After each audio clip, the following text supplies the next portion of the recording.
শিল্পীদের কোনো অবস্থাতেই রাজনীতি অঙ্গনে যাওয়া উচিত না। জাতীয় নির্বাচনে ইচ্ছে আমার থাকলেও আমি আসতে চাচ্ছি না। কুষ্টিয়ার মেয়র হতে চান আহমেদ শরীফ। এই মানুষটি তোমার সামনে বসে আছে, ৫৩ বছর কাজ করে অদ্যাবধি আজীবন সম্মাননা পায়নি। আমার ক্রেডিটে 0। ঢাকাই চলচ্চিত্রের খ্যাতিমান অভিনেতাদের কথা মনে পড়লে প্রথম সারিতে যাদের নাম আসবে তাদের মধ্যে একজন আহমেদ শরীফ। দীর্ঘদিন নিউ ইয়র্কে পরিবারসহ স্থায়ীভাবে বসবাস করলেও দেশের টানে প্রায়ই ছুটে আসেন তিনি। এবারও তিনি দেশে এসেছেন, আর দেশে এসেই তিনি আমাদের আড্ডায় যুক্ত হয়েছেন। আহমেদ শরীফ, আপনাকে স্বাগত জানাচ্ছি আমাদের সময়ের স্টুডিওতে। ধন্যবাদ। কবে এলেন দেশে? আজকে দিয়ে বোধহয় ৩-৪ দিন হলো। এবং যদি বলেন যে কতবার আসলেন, সেটাতে একটা রেকর্ড করেছি এই জন্য বলবো যে আমি এটার প্রতি একটু যাচাই বাছাই করেছি যে আসলে কে কতবার গেল আসলো বাংলাদেশে। তো আমি দেখলাম যে আমার ধারে কাছে কেউ নেই। আমি 5 বছরে প্রায় 12 বার আসা যাওয়া করেছি, 12 টাইমস ফ্রিকুয়েন্টলি আসা যাওয়া করেছি। এবং সবাই খালি একটা কথা জিজ্ঞেস করে যে আপনি কোন সময় ঢাকায় থাকেন আর কোন সময় নিউ ইয়র্ক থাকেন, আমরা তো বুঝে পাই না। এই দেখি ঢাকায়, এই দেখি নিউ ইয়র্কে। কেমন করে আপনি পারেন এই এত বড় একটা যে ট্রাভেল, মানে প্রায় 22-23 ঘন্টার, আপনি কেমন করে? আমি তো পাড়ার কেউ না, পাড়ার লোক তো সেই উপরওয়ালা যার কলকাঠিতে আমরা চলি, যিনি আমাদেরকে চালান, তো তিনি চালাচ্ছেন, পারছি। তিনি যখন বন্ধ করে দেবেন পারবো না, তো পারি এখনও। এই ট্রাভেলটা আমাকে অন্য লোকেরা সবাই খুব টায়ার্ড হয়ে যায়, বলে আমরা তো ক্লান্ত হয়ে যাই, 3 দিন 4 দিন বিছানা থেকে উঠতে পারি না। আমার ভাই না, আমি এসে 4 ঘন্টা ঘুমাবো, ফিনিশ, আমার টায়ার্ডনেস শেষ, আমি পরের দিন সব কাজ কাম করি। তো এই চলছে আল্লাহ দিলে। আমার জানা মতে এই 1 মাসের মধ্যে আপনি 2 বার বাংলাদেশে এসেছেন, তো আপনাকে আবার কেন ফিরে যেতে হয়েছিল?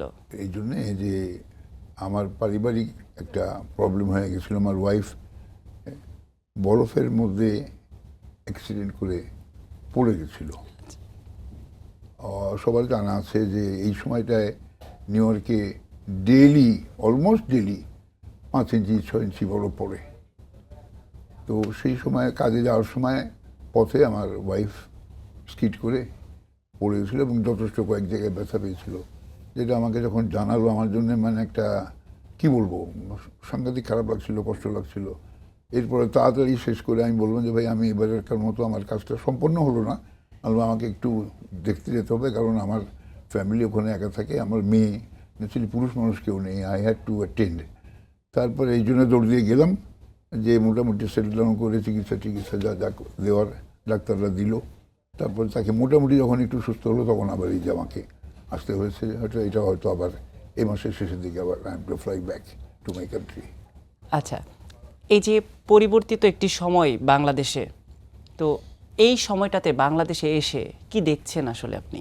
এক কথা যদি বলি যে কিছু হলেও সুন্দর কাজ হচ্ছে, কিছু ভালো কাজ অবশ্যই হচ্ছে। হয়তো অনেকে বলতে পারেন যে অনেক সময় নিচ্ছে, সময় তো লাগবেই। যে দেশ রন্ধ্রে রন্ধ্রে দুর্নীতি ঢুকে গেছিল, রন্ধ্রে রন্ধ্রে দুর্নীতি, তো সেখানে সেই লোকগুলো তো সরে যায়নি, সেই লোকগুলো তো আছেই। 1 2 5 10 30 মন্ত্রী চলে গেলেন, দেখে তো আর দুর্নীতি চলে গেল না। তো সেগুলি সরাতে তো সময় লাগবে। কিন্তু মধ্যবর্তী সময়ে এই ছেলে মেয়েগুলি যে সার্ভিস দিচ্ছে, এটা অত্যন্ত প্রশংসার। এই যে দেশের ছেলেমেয়েরা দেশকে ভালোবাসছে, যে বিষয়টা আসলে আপনাকে ভালো লাগার অনুভূতি দিচ্ছে, তাদের নিয়ে আপনার কোনো কাজের পরিকল্পনা আছে? এই দেশটি আমার, এখানেই আমার মা বাবা সারা জীবনের জন্য শুয়ে আছেন, আমাকেও একদিন তাদের পাশে শুয়ে থাকতে হবে। তো আমি যতদিন জীবিত আছি, আমি অবশ্যই চাইবো যে যদি আমার যে অভিজ্ঞতা, আমার ফিল্মের অভিজ্ঞতা, আমি অন্যদিকে যেতে চাই না, আমার ফিল্মের অভিজ্ঞতা, আমাকে যদি বলা হয় যে আপনার দেশের ফিল্ম নিয়ে আপনি পরবর্তীতে কিভাবে কাজ করবেন, করেন, বা আপনাকে আমরা দায়িত্ব দিতে চাই, আমি কিন্তু খুব আনন্দ চিত্তে ওটা মাথা পেতে নেব যে হ্যাঁ, আমি অবশ্যই এগিয়ে আসবো এবং আমার দেশের সেই ফিল্ম ইন্ডাস্ট্রিকে আবার নতুন করে সাজিয়ে গুছিয়ে সেই আগের মতো। আমরা দেখেছি যে লাল বোর্ড ঝুলত, তোমরাও নিশ্চয়ই দেখেছো যে প্রেক্ষাগৃহপূর্ণ একটি বোর্ড ছিল, এটি তো ইদানিং গেলে আর দেখা যায় না। ওই বোর্ড কোথায় চলে গেল? ওই বোর্ডই তো নেই, প্রেক্ষাগৃহপূর্ণ কথাটা তো এখন নেই। তো এরকম যদি কোনো দায়িত্ব যারা বর্তমানে আছেন, দেশ চালাচ্ছেন, যদি মনে করেন যে আমি একজন সিনিয়র মানুষ এই ফিল্ম জগতের, আমাকে যদি দিতে চান, আমি সেটি অবশ্যই মাথা পেতে নিতে প্রস্তুত আছি। আচ্ছা, এই যে আপনি যে কথাটি বলছেন যে আপনাকে দায়িত্ব দেয়া হলে আপনি সেটার যথাযথ মূল্যায়ন করবেন, কিন্তু আমরা অতীতেও কিন্তু দেখেছি যে আসলে যারা এই সিনেমার দায়িত্বে থেকেছে তারা কিন্তু শুধু দায়িত্বেই থেকেছে, দায়িত্ব পালন করতে কিন্তু আমরা খুবই কম দেখেছি। সেই জায়গায় আসলে আপনি মানে কোন ভিন্ন পথে হাঁটতে চান? না, আসলে দায়িত্ব যেটাই যেভাবেই দেখ, আমি দায়িত্বটাকে এভাবে ভাগ করব না। টোটাল দায়িত্ব হতে পারে যে আমাকে হয়তো বলতে পারে যে ঠিক আছে, আপনি আপনার কি প্ল্যানিং আগামী দিনে আবার সেই ফিল্মকে সুন্দর করে সাজিয়ে গুছিয়ে আগামী দিনের মতো ব্যবসা সফল ছবি বানানোর কি কি প্ল্যানিং আছে আপনার, সেগুলি হয়তো আমি তাদেরকে, যারা দেশ চালাবেন তাদেরকে দিতে পারি। সেই হিসেবে আমাকে যদি একটা যে কোনো পদে বসিয়ে দেন যে হ্যাঁ এখান থেকে আপনি এইগুলি আমাদের দেন, আমরা আপনাকে সাহায্য করব, আপনি এটাকে আবার সাজিয়ে গুছিয়ে।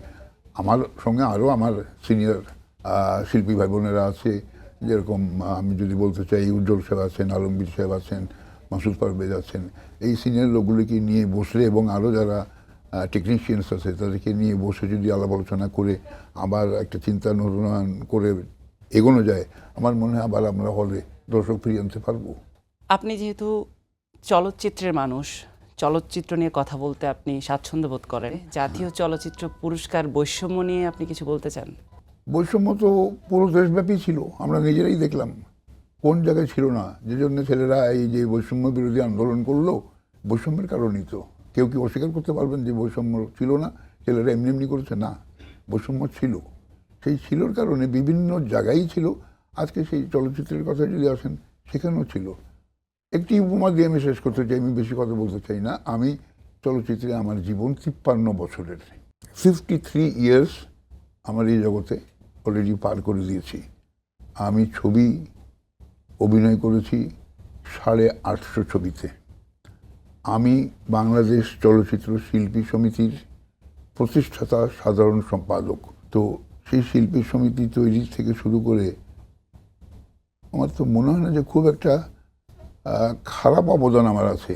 অবদান আমার অবশ্যই আছে, কারণ দেশের জনগণকে আমি 53 বছরে যথেষ্ট আনন্দ বিনোদন দিয়েছি। আনন্দ বিনোদন এইটাই যে আমাকে অনেক গালিগালাজ করেছে, আমি কিন্তু হ্যাপি। কারণ আমি যে ধরনের চরিত্র করি তাতে যদি আমাকে গালিগালাজ না দেয় তাহলে তো আমি failure. I am not a anti hero. আমাকে তো গালিগালাজ করবে, এটাই স্বাভাবিক, এটাই আমার জন্যে কমপ্লিমেন্ট। তো সেটাও পেয়েছি। তো এত করেও আমার ক্রেডিটে 0। অথচ যারা 3 দিন ছবিতে কাজ করেন নাই, 10টিও ছবি করেন নাই, তারাও আজীবন সম্মাননা পেয়েছেন। কিন্তু এই মানুষটি তোমার সামনে বসে আছে, 53 বছর কাজ করে চলচ্চিত্রের মানুষকে যথেষ্ট আনন্দ বিনোদন দিয়েও অদ্যাবধি আজীবন সম্মাননা পায়নি। জানি না কেন, আমি বলতে পারবো না কেন। এটা ওই যে বৈষম্যর কথা বললে, সেই বৈষম্যই আবার আমার ঘরে চেপে গেছে। আমি চাই না নিজের কথাটা নিজে বলতে, কিন্তু কথার পরিপ্রেক্ষিতে এসে গেল যে বৈষম্য আমাদের মধ্যেও অবশ্যই ঢুকেছে এবং সেখানেও দরকার ঠিকমতো এগুলো কি দেখার। আপনার কথা শুনে আরেকটি বিষয় মাথায় আসছে যে ছুটির ঘন্টার মতো সিনেমা করেও প্রয়াত আজিজুর রহমানের মতো নির্মাতা জাতীয় চলচ্চিত্র পুরস্কার পায়নি, তাকে সম্প্রতি 21শে পদক দেয়া হলো। কিন্তু এটার পরও দেখছি যে আসলে তার সহধর্মিণীর চোখে যে পানি, যে মানুষটা আসলে জীবিত থাকা অবস্থায় সম্মাননা পেল না, মারা যাওয়ার পর এই সেই কথাটি তো- সম্মাননা আসলে তাকে কতটুকু, তার পরিবারকে কতটুকু স্বস্তি আমি দিচ্ছে? শিল্পী হিসেবে যেটা বলতে চাই যে এই কথাটি আমার কাছে অত্যন্ত অত্যন্ত খারাপ। মরণোত্তর কথাটি কেন আসবে? তুমি কাজ করছো, তুমি যে কাজ করছো সেই কাজটার জন্য তুমি তোমার যতটুকু প্রাপ্য তুমি বেঁচে থাকা অবস্থায় নিশ্চয়ই আশা করবে। তোমার অন্তরটা আশা করবে, তোমার চোখ কান হাত পা সব আশা করবে যে না, আমাকে যদি এই মুহূর্তে সামনে বলা হয় যে না সে সব থেকে ভালো উপস্থাপক, সেটি বল। তুমি মরে গেলে একজন ভালো উপস্থাপক ছিলেন অমুক, এটি বললে তোমার আত্মা কি জানবে? আমাদের তো বিশ্বাস মনে হয় যে, আর বিশেষ করে আমি এটা খুবই গর্হিত ব্যাপার মনে করি যে মরণোত্তর কথাটি কেন আনা হবে? আপনি বেঁচে থাকতে সে তো কাজ করেছে, সে তো প্রমাণ করেছে যে আসলে সে এটার উপযুক্ত কি না, তাহলে তাকে সেখানে তাকে একটু দিয়ে আনন্দিত করুন। এটা কতক্ষণ থাকে? একটা মানুষ যখন তাকে সম্মানিত করা হয় ওই একদিনই, কিন্তু অল্প সময়ের জন্য হলেও ওই আনন্দটি কিন্তু তাকে অনেক উজ্জীবিত করে রাখে, অনেক উজ্জীবিত করে রাখে যে না আমি পেয়েছি। তো সেই পেয়েছি কথাটা তো অনেকেই এই বৈষম্যের কারণে আমাদের জগতে বলতে পারিনি যে পেয়েছি। আমরা কাজ করেছি ঠিকই, কিন্তু আমাদের যেটুকু পাওয়ার, যেটুকু, এটা কিছুই না, একেবারেই কিছু না, তারপরও সেটা আমার দেওয়া হয়নি। কেন? বৈষম্য করে ফেলা হচ্ছে। আমার কাজের সঙ্গে রাজনীতির সঙ্গে কি সম্পর্ক? আমার কাজের মূল্যায়ন করে না, আমি কি কাজ করেছি কীরকম, দেশের জনগণ আমাকে কি চোখে দেখে, চলচ্চিত্রে আমার কি অবদান, এগুলি দেখে আমাকে আপনি বিচার করবেন। আমি কোন দল করি, আমি কি করলাম, কোথায় কি করলাম, সেটা আপনি টেনে আনবেন কেন? এগুলো তো ঠিক কথা না। আপনার কথা প্রসঙ্গেই বলতে হচ্ছে যে শিল্পীর কাজ শিল্প চর্চা করা। অবশ্যই, শিল্প চর্চা তো কোনো দলীয় বিষয় হতে পারে না। ডেফিনেটলি না। তো আমরা এর আগেও দেখেছি যে শিল্পীদের মধ্যে দলীয় বিষয়টা খুব প্রবলভাবে কাজ করত। একটি বিশেষ দলীয় শিল্পীরা সব জায়গায় প্রাধান্য পেতেন। এখন বর্তমান প্রেক্ষাপটে যারা পিছিয়ে ছিলেন বা অন্য দল কেন্দ্রিক, তারা কিন্তু এখন আবার তাদের সেই জায়গায় সোচ্চার হচ্ছেন। মানে আমরা দেখছি যে সময় যত পরিবর্তন হোক না কেন, শিল্পীদের মধ্যে একটা দলীয় প্রবণতা থেকেই যাচ্ছে। এই বিষয়টা নিয়ে আসলে আপনি কি বলতে চান? এ বিষয়ে আমি যেটা বলবো, খুব পরিষ্কার একটি আমার, মানে এটা আমার ধারণা, জানি না সবাই এটাকে অ্যাকসেপ্ট করবেন কি না, আমার যারা অন্যান্য শিল্পীরা আছেন, সেটা হচ্ছে যে শিল্পীদের কোনো অবস্থাতেই রাজনীতি অঙ্গনে যাওয়া উচিত না। শিল্পীরা সবার জন্যে, কারণ শিল্পীর যে জনপ্রিয়তাটা, সেটা কিন্তু একটা ব্যাপক ব্যাপার। আজকে দেখুন, আমার কথা বলি আমি, আপনি 18-19 কোটি লোক আমার দেশের, একটি নাম বলেন আহমদ শরীফ, খুব কম লোক বলবে চিনি না, খুব কম লোক বলবে চিনি না। প্রত্যেকটি শরীফ ভাই, আহমদ শরীফ, আমাদের দেশের বিশাল একটা মুভি অ্যাক্টর। এই যে পেয়েছি আমি, এই পাওয়াটা তো বিশাল।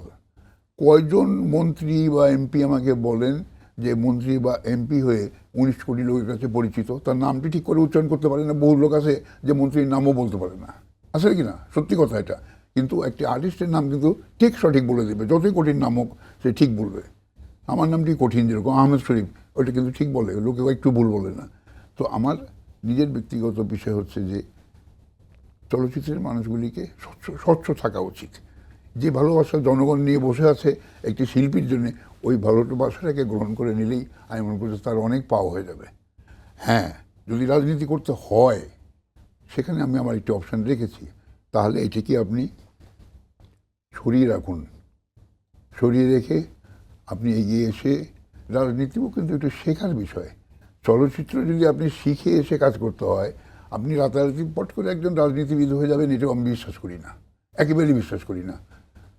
রাজনীতিতে থাকতে হবে, জানতে হবে, দেশের লোকের সঙ্গে মিশতে হবে, দেশের লোকের অভাব অনটনে তাদেরকে সুযোগ দিতে হবে, আপনার এলাকায় ঘুরতে হবে, রাজনীতি সম্পর্কে সমক্ষ উপলব্ধি করে বুদ্ধি বিবেচনা নিয়ে তারপরে রাজনীতিতে আসুন।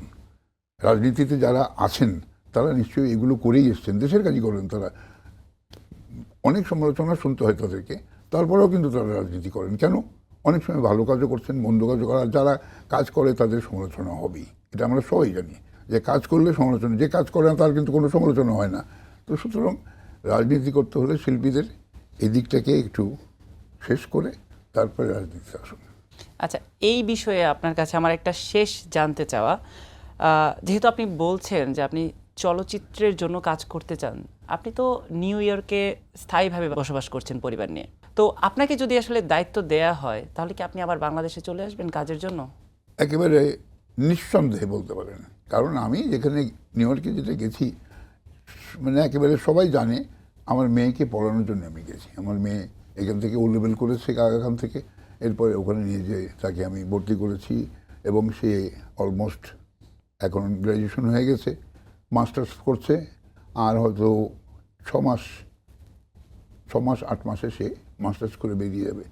আমেরিকাতে মাস্টার্স করে বেরিয়ে যাওয়া মানে তার আর কিছু চিন্তা করতে হবে না। যখন মাস্টার্স পরীক্ষা দিবে তখনই তার কাছে বিভিন্ন কোম্পানি ইয়ে পাঠায় যে তুমি কি চাকরির আমার offer। কোম্পানিতে জয়েন করতে চাও, তোমাকে এত স্যালারি দিতে পারি আমরা। আজব দেশ দেখেন, আমাদের দেশে এখানে চাকরির জন্য খুঁজে বেড়াবেন, আর ওখানে আপনাকে কোম্পানি, বড় বড় কোম্পানি অফার করছে যে তোমার স্যালারি এত, তুমি কি অ্যাকসেপ্ট করতে চাও। সে যদি করে, করবে না, এরকম করতে করতে একটা হয়তো যার পছন্দ হলে অ্যাকসেপ্ট করে নিল। এখন আমার মেয়েটি সেই পর্যায়ে চলে গেছে, ও বেরিয়ে যাবে আর 4 থেকে 5 মাস, তখন তো আমার কোনো কাজ নেই। তো ন্যাচুরালি আমি চাইবো, মেয়েকে বলবো যে আর পাসপোর্ট পেয়ে গেছে, ও জাতীয়ভাবে সে সিটিজেন হয়ে গেছে, ওখানে সে থাকবে। আমি আমার দেশে শেষ বয়সের এই সময়টুকু যদি দিতে পারি, আমার চলচ্চিত্রাঙ্গনেই হোক বা আমার দেশের লোকের জন্য সেবা করেও যদি হোক, আমি দুটো অপশন রেখেছি এখানে। আমি বলেই ফেলি, চলচ্চিত্রে যদি দেখি যে না, যারা আছেন তারা কোনো দায়িত্ব দিচ্ছেন না, তারপরে আমি নিজের দেশে চাই, যেটা আমার সারা জীবনের একটি শখ ছিল, যে আমার ছোট্ট শহর কুষ্টিয়া শহরটাকে সুন্দর করে সাজানো, সুন্দর করে সাজানো, যেটা আমি এখনও আশা করি যে যদি আমার আশা পূরণ করেন আল্লাহ তাআলা, যদি আমি কুষ্টিয়া সিটির মেয়র হতে পারি, তাহলে আমি এমন দৃষ্টান্ত রাখবো যে 64 বাকি জেলার লোক এসে কুষ্টিয়ায় দেখতে হবে যে কুষ্টিয়া এরকম হলো কী করে। কুষ্টিয়ার আলো, কুষ্টিয়ার পানি, আমার ইচ্ছা যে বিশ্বের সেরা পানীয় যেটা পান করি, যেটা পানি, ওই পানিটি আমি কুষ্টিয়া শহরে আনবো, যে কুষ্টিয়ার লোক বিশ্বের সেরা পানি পান করবে। কুষ্টিয়ার প্রতিটি বাড়ি, এক এক এলাকার বাড়ির রং এক একটি হবে। কোটপাড়া এক রং, থানাপাড়া এক রং, মজমপুর এক রং, মিলপাড়া আর এক রং, বিভিন্ন এটা আমার বিদেশে দেখে শেখা, মানুষ দেখেই শেখে সাধারণত। তো আমার এরকম একটা সাজানোর ইচ্ছা, নিজের দেশকে খুব ইচ্ছা, সেটাও করতে পারি। জানি না আমি পারবো কি না, তবে আমার একটা ইচ্ছা আছে যে যদি ফিল্মে কেউ মনে করেন দায়িত্ব আমাকে দিল না, ঠিক আছে, আমি আমার দেশে যে কাজ করবো, তাও আমি ফিরে আসতে চাই দেশে, এসে দেশের জন্য কাজ করতে চাই। আপনাকে তো সারা দেশের মানুষ ভালোবাসে, আপনার ভক্ত সারা দেশ জুড়ে আছে, তাহলে আপনি কেন শুধু কুষ্টিয়াকে সাজাবেন? আপনার কি জাতীয় নির্বাচনে অংশগ্রহণ করার কোনো ইচ্ছা আছে কিনা? জাতীয় নির্বাচনে ইচ্ছে আমার থাকলেও আমি আসতে চাচ্ছি না, যে জাতীয় নির্বাচনে এমপি হয়ে যতখানি একটি মানুষের কাজের জন্যে স্ট্রেংথ দরকার, একটা স্ট্রেংথ লাগে এমপির জন্য, কিন্তু যথেষ্ট আমি বলবো যে শারীরিক স্ট্রেংথ যেটা, সেটা আমি এই বয়সে পারবো কি না আমি খুব সন্দিহান। যে কারণে আমি এই ব্যাপক জিনিসটাকে একটু পাশে রেখে আমার একটি শহর কেন্দ্রিক যেটা রাজনীতি, শহরের মেয়র, তার মানে ওই শহরটিকেই উনি দেখাশোনা করবেন। সাধারণত বলা হয় যে সিটি ফাদার বলা হয়, আপনারা জানি যে মেয়রকে সিটি ফাদার বলা হয়। তো সেটাই আমার ইচ্ছা, যে আমার নিজের শহরটাকেই দেখভাল করে যদি সুন্দর করে রাখতে পারি, সেটা আমার কাছে বিশাল পাওয়া একটা ভাবনা। আমাদের এই আলোচনা যখন দর্শক মহলে পৌঁছাবে, তখন বিভিন্ন গণমাধ্যমে সংবাদ হতে পারে কুষ্টিয়ার মেয়র হতে চান আহমেদ শরীফ, তাতে আপনার কোনো আপত্তি থাকবে কিনা? প্রশ্ন আসে না আপত্তির। আমি তো নিজে থেকেই এখানে যেটা বললাম টেলিভিশনের সামনে, আপনার সামনে, যে আসলে এটা আমার একটা মনের কথা, খুব আন্তরিক কথা, যে বহুদিন ধরে আমার এটা ইচ্ছা, সেটাকেই আমি আজকে এখানে বলে ফেলেছি। সুতরাং আমি আমার এতে কোনো দুঃখ কষ্ট কিছু নেই। আমি এতেই আনন্দিত যে আমার দেশের লোকের কাজ করতে পারবো, দেশের লোকের পাশে থাকতে পারবো, শেষ সময় এই দেশের লোকগুলি আমাকে নিয়ে সমাধিস্থ করবেন, এটা আমার বিশাল পাওয়া বলে আমি মনে করি। আমরা আসলে রাজনীতি নিয়ে অনেক কথা বললাম, অনেক আড্ডা দিলাম। যেহেতু আপনি চলচ্চিত্রের মানুষ, আপনি চলচ্চিত্রে কি ধরনের পরিবর্তন দেখতে চান? চলচ্চিত্রের পরিবর্তন আমি অবশ্যই চাই, বরঞ্চ এটি আমার প্রধান কাজ। কারণ আমি আজকে নিজে 19 কোটি লোকের কাছে পরিচিত হয়েছি আমশরূপ হিসেবে চলচ্চিত্রের মাধ্যমে। অনেকে চলচ্চিত্রে কাজ করে অনেক সময় দেখা যায় বলে যে কি ভাই চলচ্চিত্রে কাজ করে কি পেলেন, অনেকে কিছুই পেলাম না, কাজ করলাম।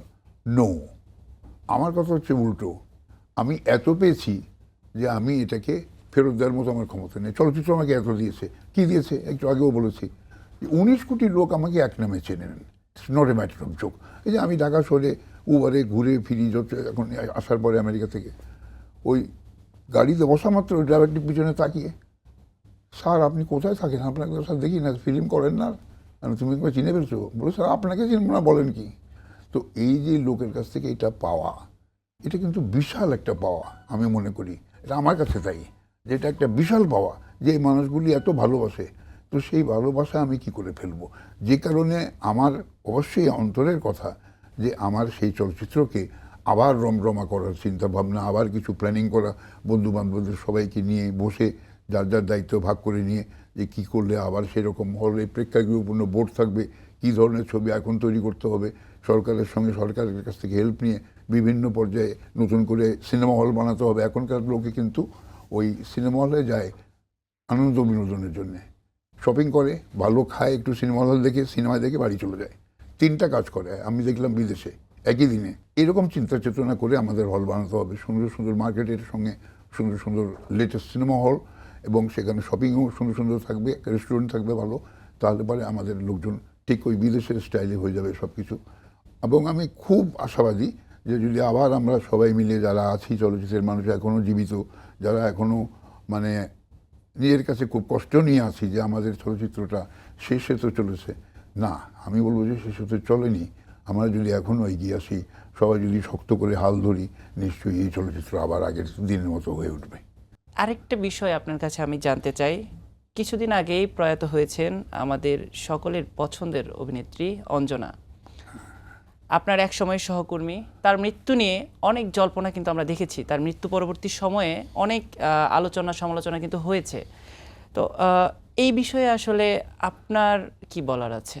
আমি যেহেতু বিদেশে থাকি, তুমি জানোই বা প্রিয় দর্শকরাও জানেন, আমি বিদেশে থেকে যেটুকু খোঁজ খবর পেয়েছি প্রাথমিকভাবে, তাতে প্রথমে খুব খারাপই লেগেছে যে এটা কি করে সম্ভব যে একটি ছেলে মানে প্ল্যান করে কাউকে খুন করে তার সম্পত্তি দখল করবে, এটা আমি ভাবিনি। কিন্তু সেটা ঠিক একটা পর্যায়ে এসে ধামাচাপা পড়ে গেল কেন বুঝলাম না। আমি প্রথম পর্যায়ে দেখেছিলাম যে ওনাকে জানতে চেয়েছে যে এটা কেন হলো, কী হলো, কোত্থেকে হলো, কীভাবে হলো, এই শুনলাম যে ভালো। এবং এটার একটা দরকার ছিল যে পরিষ্কার একটা তথ্য সকলের সামনে দেওয়া। এখন পর্যন্ত কিন্তু কোনো পরিষ্কার তথ্য আসেনি আমার মনে হয়, আমি যতদূর জানি।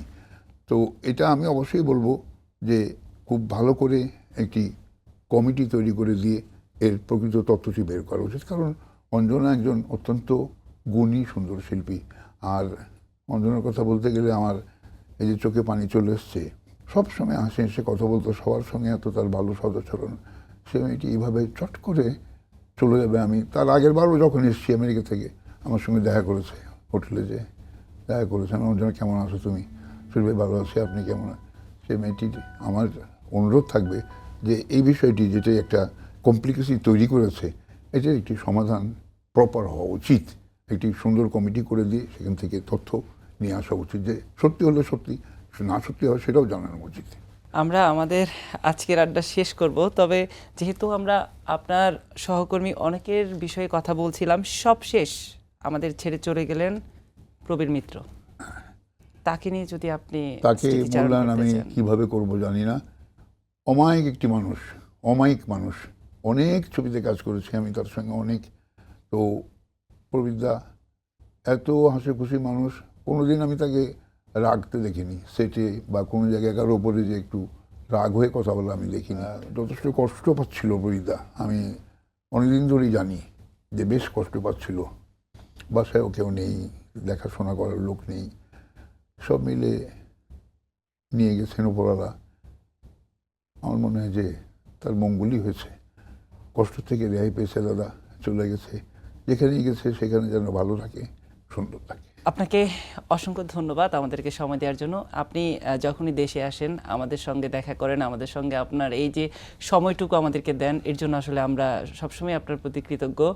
আপনি সবসময় এমন ভালো থাকবেন এবং আপনার দর্শকের হৃদয়ে বেঁচে থাকবেন। সেই ভালোবাসার দর্শকদের জন্য যদি আপনার কোনো বার্তা থাকে। আমি নিজেও সবসময় চিন্তা করি যে সময় টিভি যেন আমাকে আলাদাভাবে ভালোবাসে। এটা আমার খুব মনে হয় যখন এই যে ইন্টারভিউ করে বেরোবো বা রাত্রে যখন যাবো, আসলে সময় টিভি আমাকে বেশি ভালোবাসে বোধ হয়। আসলেই একটা আমার এই যে ইন্টারভিউ দিলাম, তো সেই জন্যে আমি তোমাদেরকে অশেষ ধন্যবাদ জানাবো। যারা কর্মকর্তা আছেন তাদেরকে আমার আন্তরিক ভালোবাসা, শুভেচ্ছা। যে যেখানে আছেন, আমরা আছি, সবাই সুন্দর থাকি, ভালো থাকি, যার যার দায়িত্ব সঠিকভাবে পালন করি, এটাই আমার কামনা। সবাই সুন্দর থাকেন, ভালো থাকেন। সময় টিভিকে আমার অফুরান ভালোবাসা।